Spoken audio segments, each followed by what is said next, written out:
today. So it's a greater day because today we have fun, we are free all the time, and also school is the best because every school I was learning, we didn't have free space, free film, but when I came here, I loved it. Thank you so much for your time. I've come back to West Pokot to show the significance and the importance of our partnership with the Tegla Lurupe Peace Foundation. I'd like also to commend our partner, Play International, who has been joining us, and the Tegla Lurupe Peace Foundation will be part of a network of 17 sports academies in the entire world. So we're very proud to launch this partnership.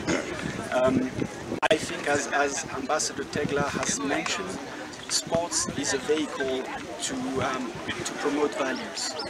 It's a vehicle for education, it's a vehicle for the equality between men and women, and it's also, I think, speaking here in West Pokot, a very important vehicle for bringing about peace within communities. And I commend the efforts of the Tegla Lurupe Peace Foundation for bringing communities together for the sake of peace.